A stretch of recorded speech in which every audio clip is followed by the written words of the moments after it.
हबीब Jatoi AJ channel के programme issue of the day के साथ। बहुत नाज़रीन, आज का हमारा मौजू है कि IMF का क्या बना। ये जो हमारे वज़ीर ख़जाना इसहाक़ डार साहब रोज़ कहते हैं कि एक दो दिन में मसला हल हो जाएगा, एक दो दिन में मसला हल हो जाएगा। नाज़रीन, हमने पहले भी कहा था कि हालात वो नहीं रहे वो जो जब हमारे पाकिस्तान के हुक्मरान तबकात अयाशियाँ करते थे और हमारे एक फ़ोन कॉल पे या एक दरख्वास्त पे, एक चिट्ठी पे जो है वो पेरिस क्लब के $15 बिलियन के कर्ज़े 25 साल के लिए जो है रीशेड्यूल हो जाते थे या हमारे कर्ज़े माफ़ कर दिए जाते थे या उनको उनकी रीशेड्यूलिंग का प्रोग्राम दे दिया जाता था। वो हालात नहीं रहे हैं, वो पाकिस्तान की सूरत हाल नहीं रही और अमेरिका को और दूसरे जो मगरबी ममालिक हैं उनको अब हमारी वो ज़रूरत नहीं रही। हद तो ये है कि हमारे जो फ्रेंडली मुल्क कहे जाते हैं, जो हमारे इस्लामी बिरादर मुल्क जिसको हम कहते और नहीं थकते थे, तो उन्होंने भी मोल लिया है। और तो और हमारी जो हमारे यहाँ से ऊंची और शहद से मीठी और समुद्रों से गहरी दोस्ती थी चीन के साथ, तो वो भी जो है वो हमारे जो अंकल हैं, जो हमारी फरमाइशें हैं वो पूरी करने के लायक नहीं रहे। नाज़रीन, ज़ाहिर है उसमें हमारे अपने हुक्मरान तबकों के गुनाह हैं, उनकी अपनी कोताहियाँ हैं और उनकी अपनी अयाशियाँ हैं। और अगर प्लानिंग नहीं होगी और पराए पैसे पे, सिंधी में हम कहते हैं कि पराए पैसे ते टोपी निराड़ते, तो इस तरह से पराए पैसे पे अयाशियाँ कब तक चलेंगी और कौन बर्दाश्त करेगा। तो नाज़रीन, वही हो गया जो हम पहले दिन से कह रहे थे कि भाई अब वो हालात नहीं है। और जो इसहाक़ डार साहब लंदन से आए थे और ढेंगे मार रहे थे कि बस मैं यूँ आऊँगा तो मैं आँखों में आँखें डाल के जो है वो IMF से बात करूँगा और नए टर्म्स एंड कंडीशंस पे बात करूँगा, तो सारे दावों की और इन सब खुशफहमियों की जो कलाई है वो खुल गई है। तो नाज़रीन, अब तो ये कहा जा रहा है कि हमारे हुक्मरान तबके तो ये कह रहे हैं कि भाई एक दो दिन में हो जाएगा, लेकिन कुछ दिन पहले हमने ये सुना कि पीपल्स पार्टी के बहुत बड़े लीडर और सेनेटर रज़ा रब्बानी ने जो है वो सेनेट में सवाल कर दिया कि भाई ये क्या है। हम सुन रहे हैं कि जो है वो IMF ने ये शर्त लगा दी है कि कोई हमारा जो एटमी प्रोग्राम है उस पर क्वेश्चन कर दिया है या उसको रोल बैक करने के हवाले से या उसकी सिक्योरिटी के हवाले से सवाल उठाए हैं। क्या इसमें क्या सच है, हमें बताया जाए। और उसके जवाब में जो है मुल्क के वज़ीर ख़जाना इसहाक़ डार ने जो तकरीर की वो वही रिवायती तकरीर थी जो हमारे हुक्मरान तबके करते हैं कि हम किसी किस्म की एटमी जो हमारी ताकत है, जो क़ुव्वत है, उस पर कोई सौदेबाजी नहीं करेंगे, हम यूँ कर देंगे, हम वो कर देंगे। झूठ और जो ज़बान दराजी है, जो अपने लोगों को सच न बताने की बातें हैं, वो जो शुरू दिन से और इस हमारे हुक्मरान तबकों की जो मॉरल बैंकरप्सी है, अखलाकी जो कमज़र्फ़ी है, वही है। लेकिन कहने वाले तो ये कह रहे हैं, अब ये सच है या झूठ है, लेकिन ये एक बहुत बड़ी प्रोपेगेंडा हो रही है। ख़ास तौर पे इंडिया के जो मीडिया चैनल्स हैं वहाँ पे कहा जा रहा है कि अभी ज़ोर शोर से कहा जा रहा है कि पाकिस्तान को खामोशी से जो फिनांस मिनिस्टर है उसकी टीम है उसको IMF के हुकाम ने ये बता दिया है कि भाई ये हमारे 5 नए शराइत हैं और उनमें से कुछ पहले भी थे। हमने नाज़रीन उनका जिक्र पहले अपने 1-2 प्रोग्राम जो IMF के कर्ज के हवाले से हमने 2-3 प्रोग्राम किए हैं, 2-3 विलाप किए हैं, तो उनमें भी हमने उन शराइत का जिक्र किया था। लेकिन अभी 5 शराइत उनमें से कुछ पहले भी उनमें शामिल थे। लेकिन अब जो ज़ोर शोर से कहा जा रहा है कि पाकिस्तान के वफद को या पाकिस्तान के फाइनेंस मिनिस्ट्री को बता दिया गया है कि भाई सबसे पहले कि डिफेंस बजट में जो है 15% कट करो, और उसके साथ नाजरीन ये भी कहा जा रहा है कि पाकिस्तान का जो लॉन्ग रेंज मिसाइल है उस पे कट लगाने के लिए कहा गया है। ख़ास तौर पे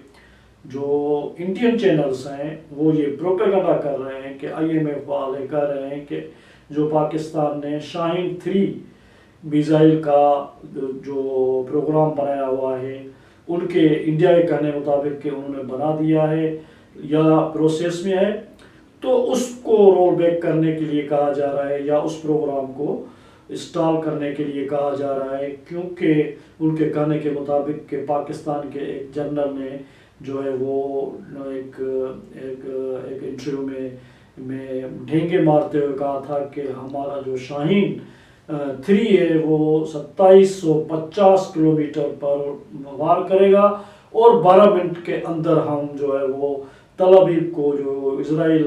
इसराइल का जो कैपिटल है, उसको 12 मिनट के अंदर हिट करने की कैपेबिलिटी हासिल कर लेंगे। तो नाजरीन ये शराइत कहा जा रहा है कि ये शर्त रखा गया है कि लॉन्ग रेंज मिसाइल जो इसराइल को या यूरोप को या अमेरिका को हिट कर सकते हैं, तो उन मिसाइल प्रोग्राम पे कट लगाने के लिए कहा गया है। बाकी जो एक दूसरे को मारने के लिए इंडिया और पाकिस्तान, बांग्लादेश, श्रीलंका एक दूसरे को मारने के लिए उन्होंने नहीं कोई फरमाइश की है कि वो प्रोग्राम आप ख़त्म करें, अपने एक दूसरे को बिलाशक मारें, लेकिन इसराइल को न मारें और दूसरों को न मारें, उनके लिए वो सेफ्टी मांग रहे हैं। और जो तीसरा जो वो शर्त मांग रहे हैं या डिमांड कर रहे हैं वो ये है कि जो आपके फ्रेंडली कंट्रीज़ हैं, जिसमें सऊदी अरब है, जिसमें कतर है, जिसमें UAE है, जिसमें चीन है, उनसे आप रिटन में लिखवा के हमें दें कि वो भी आपको कर्जे देंगे अगर हम स्टाफ लेवल एग्रीमेंट कर लेते हैं। IMF का मतलब है कि अगर हम स्टाफ लेवल एग्रीमेंट पे साइन कर देते हैं और एक 1.3 बिलियन की जो किस्त है हम आपको दे देते हैं, तो इसके लिए आप रिटन में हमें उन फ्रेंडली कंट्रीज से लिखा के दें कि वो भी आपको लोन दे देंगे। और उसके बाद जो है जो चौथा बड़ा शर्त जो कहा जा रहा है वो ये है कि CPEC के लोन और ख़ास तौर पे चाइना के लोन हैं, उनके पूरे डिटेल्स और उनकी जितनी सीक्रेट्स हैं उनकी ऑडिट जो है वो किसी थर्ड पार्टी से कराई जाए। मतलब उसका मतलब है कि थर्ड पार्टी किसी दूसरे मुल्क या किसी इंडिपेंडेंट इदारे से कराई जाए, क्योंकि IMF के इस मुतालबे से लगता है, और वो कहते भी हैं कि हमें एतबार नहीं है, और उनको जो पहले उन्होंने कहा था कि ये शर्त भी रखी थी कि आप हमें वो डिटेल्स पूरे दे दें कि आपने CPEC और चाइना से जो दूसरे लोन लिए हैं उनकी जो टर्म्स एंड कंडीशंस हैं वो क्या हैं। तो नाज़रीन ये मुतालबात हैं मेरे ख्याल में। अच्छा, एक और जो मुतालबा है नाज़रीन वो ये है कि क्योंकि पाकिस्तान की हर गवर्नमेंट जो आती है वो अपने फैसले करती है, और जो उससे पहले जाने वाली गवर्नमेंट के फैसलों पे कारबंद नहीं रहती, तो IMF का 5वां ये शर्त है कि अपोजिशन लीडर्स जो हैं वो भी गारंटी करें कि अब जो हुकूमत है और प्लस अपोजिशन पार्टीज पाकिस्तान की जो हैं वो भी गारंटी करें कि ये जो नया वायदा होगा, जो टर्म्स एंड कंडीशंस होंगे, उस पे आने वाली हुकूमत पाकिस्तान की जो है वो भी कारबंद रहेगी, वो उससे पीछे हट नहीं जाएगी। तो नाज़रीन ये जो मुतालबात कहे जा रहे हैं, अब इसकी सच्चाई और इसमें कितनी सदाकत है। IMF की तरफ से जो एक किसी का बयान आया है वो ये है कि हमने ऐसे कोई शराइत नहीं रखे, पाकिस्तान की तरफ से भी उसकी तरदीद की जा रही है। और दूसरी बात ये है कि लेकिन पूरी दुनिया में इस पे चर्चा हो रहा है और ये पूरे तवातर के साथ ये स्टोरीज चल रही हैं कि IMF ने पाकिस्तान को मज़ीद जो है वो शर्त दे दिए हैं।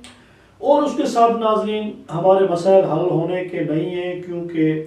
मिडिल ईस्ट आय एक इदारा है, मशहूर इदारा है, उसकी कुछ दिन पहले रिपोर्ट आई है कि सऊदी अरब की गवर्नमेंट ने, सऊदी हुकाम ने जो है वो पाकिस्तान को जो बेल आउट करने के लिए जो IMF का शर्त है उस हवाले से पैसे देने से इनकार कर दिया है। और चीन के हवाले से भी कहा जा रहा है कि चीन ने कोई ऐसी गारंटी जो रिटन में या ऐसी गारंटी देने के लिए वो भी तैयार नहीं है। तो नाज़रीन हालात की संगीनी रोज़ बरोज़ बढ़ती जा रही है और हमारे हुक्मरान तबकात पे लोगों का एतबार नहीं है कि वो सच बोल रहे हैं और या झूठ बोल रहे हैं। तो इस सूरत हाल में किसी वक्त भी हालात जो हैं वो ख़राब हो सकते हैं। और उस हवाले से दूसरी तरफ नाज़रीन आप देख रहे हैं कि पार्लियामेंट का आज इजलास हुआ और उन्होंने जो है वो इलेक्शन के हवाले से और जजेस के हवाले से जो है वो तकारीर की हैं और कहा यह जा रहा है कि पार्लियामेंट जो है वो इलेक्शन को पोस्टपोन करने के हवाले से कोई करारदाद लाना चाहती है या कोई कानून में तब्दीली करना चाहती है। तो नज़र ये आ रहा है कि पार्लियामेंट और जो अदलिया है वो एक दूसरे के सामने आ गए हैं। आज चीफ जस्टिस ऑफ पाकिस्तान ने रिमार्क्स देते हुए कहा है कि हमारे खिलाफ जो वीडियोज़ और ऑडियोज़ लीक हो रहे हैं उसको हम खुंदा पेशानी से बर्दाश्त कर रहे हैं, अवॉइड कर रहे हैं और हम नहीं चाहते कि हम उस पर कोई एक्शन लें। लेकिन अगर इलेक्शंस को किसी भी बहाने से डिले करने की कोशिश की गई या फिर इलेक्शंस में कोई गड़बड़ की गई तो जो अदलिया है वो उसमें इंटरफेयर करेगी। तो नाज़रीन एक तरफ IMF के मामलात हैं, पाकिस्तान की मुआशी सूरत हाल के मामलात हैं और इस हवाले से IMF के हवाले से नाज़रीन एक बहुत बड़ी जो पूरी दुनिया में पाकिस्तान के हवाले से बात हो रही है वो ये है कि अमेरिकन्स जो है वो यूक्रेन वार में जो यूक्रेन की वार चल रही है, जंग चल रही है, उसमें पाकिस्तान का असला इस्तेमाल हो रहा है। और एक रिपोर्ट के मुताबिक के 10,000 मिसाइल जो है वो पाकिस्तान ने यूक्रेन को फराहम किए हैं। और ये भी चल रहा है कि पाकिस्तान के पास जो T-80 UD टैंक्स हैं वो 44 टैंक्स जो हैं, 44 टैंक्स जो हैं वो यूक्रेन को देने के हवाले से कोई एग्रीमेंट हो रहा है या अमेरिकन्स ने ये कहा है कि यूक्रेन को दिए जाएं। अब पाकिस्तान वो देता है नहीं देता है, लेकिन कहा जा रहा है कि IMF की मार्फत अमेरिका और मगरबी ममालिक पाकिस्तान पे एक दबाव, एक प्रेशर डाल रहे हैं कि किसी तरीके से पाकिस्तान के पास जो वेपनरी है,